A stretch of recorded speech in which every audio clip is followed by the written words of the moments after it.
한국의 가슴 따뜻한 이야기, 한국만세 TV입니다. 여러분들의 구독과 좋아요는 영상 제작에 큰 힘이 됩니다. 시작하겠습니다. 여러분은 누구를 아낌없이 사랑해 본 적 있으신가요? 자기 일생을 다 바쳐서 나에게 행복을 주는 존재가 있습니다. 바로 반려견입니다. 나의 곁에서 인생의 동반자로 함께 살아가는 또 하나의 가족인 강아지는 우리에게 매우 소중한 존재인데요. 오늘은 캐나다에 사는 한 부부의 아주 특별한 사연을 전해드리려고 합니다. 그럼 사연 시작하겠습니다. 안녕하세요. 우리는 캐나다에 사는 15년차 부부입니다. 저희 가족은 저와 남편, 사랑스러운 딸, 그리고 우리에게 모든 행운을 가져다 준 우리 가족의 든든한 보디가드가 있습니다. 든든한 보디가드 하니까 엄청난 부자들이 사는 집 같죠? 우리 집 보디가드는 한국의 진돗개 루시입니다. 우리 가족에게 아주 특별한 사연이 있어서 소개해드리려고 나왔습니다. 우리는 대학교 시절부터 캠퍼스 커플로 유명했죠. 제 자랑 같지만 우린 소문난 인기 커플이었으니까요. 서로의 부모님들도 우리의 만남을 축복해 주셨습니다. 우린 너무 행복했죠. 주변의 모든 사람들은 우리를 부러워했으니까요. 그 시절 제 눈의 세상은 온통 분홍빛이었습니다. 우린 그렇게 4년의 연애 끝에 결혼을 하게 됩니다. 처음에는 너무 행복했습니다. 우리만의 공간에서 우리만의 시간을 우리끼리 보낼 수 있었으니까요. 전 요리를 할 줄 몰랐죠. 요리뿐이겠어요? 당연히 설거지도 해본 적이 없었습니다. 하지만 우린 다 탄 음식을 먹어도 설거지하다 접시를 다 깨뜨려도 행복했죠. 모든 걸 그와 함께 했으니까요. 하지만 우리의 행복은 그리 오래가지 않았습니다. 행복한 시간은 흐르다 점점 멈춰가기 시작했고 우리에겐 불행의 시간이 흐르기 시작했습니다. 우린 결혼 5년 차에도 아이가 생기지 않았죠. 처음에 결혼하고 3년 차까지는 우리는 배려했고 서로를 위했죠. 하지만 시간이 흐르면 흐를수록 전 남편에게 괜스레 짜증을 부렸습니다. 이유 없는 짜증이죠. 병원에서는 우리 부부 둘 다 아무런 문제가 없다고 했습니다. 아이가 생기지 않을 이유가 전혀 없었죠. 저에겐 너무나 지옥 같은 시간이었습니다. 세상 모든 게 다 싫어졌죠. 우리 부모님도 남편도 심지어 직장마저도 다닐 수 없을 정도로 제 정신은 피폐해져 갔습니다. 그렇게 남편도 지쳐갔는지 다투는 시간만 흐르게 되었죠. 그러던 어느 날 우리 집 옆으로 동양인 가족이 이사를 왔습니다. 사이가 아주 좋아 보이는 가족이었죠. 그 집은 10살 정도 돼 보이는 어린 여자아이가 있었습니다. 전 그 가족이 너무 부러웠습니다. 그 여자아이만 바라보면 미소 지었고 행복했습니다. 전 의도적으로 그 아이에게 인사하고 가까워지려고 노력했죠. 자주 마주치고 인사하고 점점 더 가까워졌습니다. 전 그 여자아이에게 모성애를 느끼고 있었던 것 같아요. 매일을 그 아이가 보고 싶어 창밖만 바라보고 있는 시간은 늘어갔죠. 그 모습이 안쓰러웠는지 남편은 옆집에 직접 찾아갔습니다. 한참을 이런저런 얘기를 나누다 집으로 돌아왔는데요. 집으로 돌아온 남편은 이번 주 주말에 옆집 가족과 우리 집에서 저녁 식사를 하기로 했다고 말했죠. 남편의 말에 전 너무 설레었습니다. 벌써부터 입을 옷을 고르고 머리를 손질하기 시작했죠. 남편은 걱정스러운 얼굴로 절 쳐다보는 게 느껴졌지만 개의치 않았습니다. 시간은 빠르게 흘러 옆집 동양인 가족이 드디어 우리 집으로 왔죠. 옆집 가족은 식사를 초대해줘서 고맙다며 한국의 대표 음식인 불고기와 잡채를 가지고 왔습니다. 우린 즐거운 식사를 했습니다. 제 눈에서 그 여자아이가 떠나질 않았죠. 그 아이도 절 좋아하는 것 같았어요. 우린 맛있는 음식을 먹고 간단하게 술도 한잔했습니다. 그 동양인 가족은 한국인이라고 했습니다. 정중하고 예의 발랐으며 친절했죠. 옆집 여자아이의 이름은 선혜라고 했습니다. 약 2년 정도만 캐나다에서 생활하다가 다시 한국으로 돌아간다고 했습니다. 그 말에 전 큰 상심을 했죠. 다시 절망의 시간으로 돌아가는 게 느껴졌습니다. 우리의 사정을 조금은 눈치채고 있었는지 옆집 남자는 조심스레 우리의 사정을 물어봤죠. 약간의 술 기운에 감정이 격해졌는지 전 눈물을 흘리며 그 가족에게 우리의 속사정을 말해 나갔습니다. 아이가 생기지 않아 힘들고 이제는 지쳐간다고 말이죠.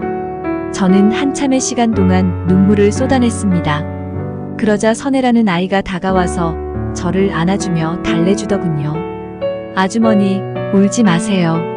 감정이 조금은 진정이 되어 갈 때쯤 옆집 남자는 우리에게 한 가지 제안을 했습니다. 저희 집 강아지가 이번에 새끼를 낳았습니다. 넓은 집에 두 분이서 사시는 건 적적할 수 있으니 강아지 한 마리 키워보세요. 이 넓은 집에 둘만의 소리는 적막이라고, 그러니 조금은 시끄러워야 한다고 말이죠. 한국에서도 명품으로 불리우는 품종입니다. 아주 똑똑하고 매우 든든할 겁니다. 우리 부부는 제안은 고맙고 감사하지만 조금은 생각해봐야 한다고 했습니다. 남편은 한번 키워보자고 하는데 전 자신이 없었습니다. 한 번도 강아지를 키워보지 않았고 고작 강아지 한 마리 키우는데 우리가 달라질 수 있다는 걸 믿지 않았죠. 그렇게 실랑이 끝에 남편은 막무가내로 강아지를 데리고 왔습니다. 전 실은 내색을 하긴 했지만 사실은 내심 기대하고 있었죠. 작은 종이 상자 안에 있는 강아지를 보자 저의 입꼬리가 살짝 올라가기 시작했습니다. 우리는 이왕 키우기 시작한 거 우리 손으로 직접 다 해주기로 했죠. 우리 손으로 만들어준 집, 우리 손으로 만든 옷, 우리 손으로 해주는 간식들. 갑자기 하루가 바빠지기 시작하더라고요. 뒤뚱뒤뚱 걷는 넘어질 듯 말 듯한 모습에 우리는 크게 웃었고 아무 곳에나 실수를 하는 바람에 짜증도 났으며 잘 때 추울까봐 걱정도 하곤 했죠. 정말 하루하루가 시끌시끌 강아지 한 마리 때문에 집에 사람 사는 소리가 들리기 시작했습니다. 저녁에는 1시간 이상씩 산책을 해주었습니다. 그렇게 우리 가족이 다시 웃고 예전처럼 더없이 가까워지고 있었죠. 그렇게 또 시간이 흘러 옆집의 동양인 가족은 다시 한국으로 이사를 가버렸고 우린 아주 기쁜 소식을 전해들었습니다. 드디어 제가 임신을 하게 된 거죠. 전 남편보다도 우리 집 강아지 루시를 끌어안고 울었습니다. 그간 8년간의 고생을 한 번에 보상받은 듯 전 정말 날듯이 기뻤습니다. 하루하루가 행복의 시간으로 흐르고 있었죠. 그렇게 시간이 흘러 병원에 뱃속 아이가 잘 있는지 확인하러 가는 날이었습니다. 그런데 의사가 하는 말은 아주 청천벽력 같은 소리였죠. 아이의 심장 소리가 굉장히 약하네요. 심각한 상황은 아니지만 검진을 꾸준히 하면서 스트레스 받지 않게 많이 쉬는 게 중요합니다. 하지만 이 말을 들은 전 불안할 수밖에 없었죠. 혹여나 아이가 잘못되지 않을까 매일이 걱정되었습니다. 그렇게 매일을 불안해하다 보니 자꾸 스트레스를 받게 되고 하혈이 생겨 병원에 갔습니다. 병원에서는 조산할 위험이 있으니 하루 동안은 입원 치료를 받으세요. 스트레스를 받지 않는 게 제일 중요합니다. 그렇게 병원에서 하루를 입원하고 집으로 돌아갔습니다. 그날부터였을까요? 우리 집 강아지 루시가 조금씩 변하기 시작했습니다. 마치 자신이 저의 보호자인 양 행동을 하기 시작했죠. 산책할 때도 보디가드처럼 주위를 경계하면서 걷고 심지어는 잘 때도 제 발밑에서 자기 시작했어요. 마치 무슨 일이 있어도 절 지키겠다는 것처럼 말이죠. 정말 화장실 가는 시간만 제외하고는 항상 저에게 붙어 있었죠. 강아지 루시의 노력 때문이었을까요? 제 마음에 안심이 생기기 시작했습니다. 그렇게 시간이 흘러 이제 출산일이 한 달도 남지 않았을 때였죠. 조금씩 아주 조금씩 머리가 어지럽기 시작했습니다. 막달이 되니 몸은 매우 무거워졌고 거동하기도 많이 버겁고 힘들었죠. 그래도 곧 나의 소중한 아이를 만날 시간이 얼마 남지 않았다는 생각에 기쁨이 벅차 올랐습니다. 하지만 잠을 잘 때도 너무 힘들어 제대로 잠을 잘 수도 없어 피로가 쌓여만 갔죠. 이렇게 힘들어하는 제 모습을 볼 때마다 우리 집 강아지 루시는 안절부절하지 못하고 저를 걱정하는 듯 했습니다. 그렇게 시간이 지나고 그날도 잠을 잘 이루지 못했죠. 아침이 되었는데 기분 나쁘게 배가 아프기 시작했습니다. 불규칙적으로 시작된 진통이 계속되고 그러다 극심한 고통이 밀려왔죠. 전 움직일 수조차 없을 정도로 아파서 힘들어하고 있었습니다. 루시가 위험한 상황을 감지했는지 마당에 있던 남편을 향해 계속해서 짖었습니다. 그러다 마당으로 뛰어가 남편의 바지를 물어 끌어당겼다는 거였죠. 남편은 그날따라 루시가 요란하게 짖어대고 바지를 끌어당기니 이상해서 방으로 들어왔습니다. 그리고는 쓰러져 있는 저를 발견해서 병원으로 갔죠. 그렇게 그날 저의 소중한 아이를 만나게 되었습니다. 너무도 감격스러운 날이었죠. 전 집에서의 기억이 전혀 없었습니다.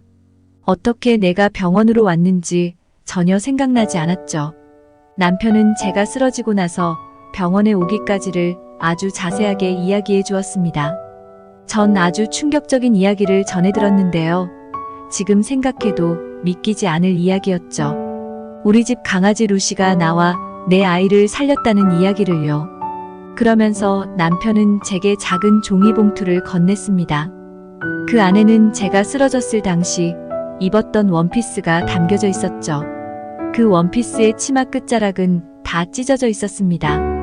우리 집 강아지 루시가 저를 끌고 나가려고 계속 물고 당겼다는 거였는데요. 병원에서 퇴원 후 아이와 함께 집으로 가게 되었습니다. 집에서 기다리고 있던 루시를 다시 보니 눈물이 왈칵 쏟아졌습니다. 전 루시를 끌어안고 한참을 울었죠.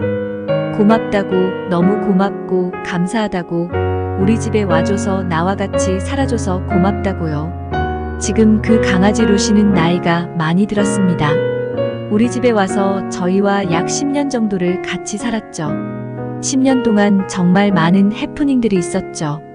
물론 저희와 더 오래, 더 건강히 살 거라고 믿고 있지만 우리 집의 특별한 강아지의 이야기를 세상에 들려주고 싶었습니다.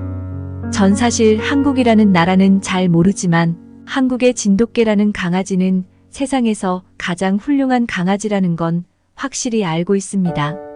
고맙습니다. 그리고 고마워. 나의 루시. 사연은 이렇게 마무리되었는데요. 정말 신기하고 놀라운 내용의 사연이었습니다. 세계 곳곳에 반려견들이 주인을 구하거나 어린아이를 구한 내용들은 여러 번 소개가 되었죠.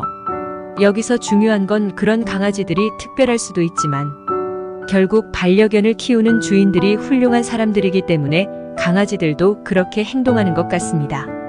나를 사랑하고 우리를 사랑한다면 언젠가 행운이 찾아오지 않을까요? 루시처럼요. 오늘의 이야기는 여기까지입니다. 즐겁게 보셨다면 소중한 댓글 많이 남겨주세요. 그럼 더 좋은 영상으로 찾아뵙겠습니다. 지금까지 한국의 가슴 따뜻한 이야기를 전해드리는 한국만세 TV였습니다. 감사합니다.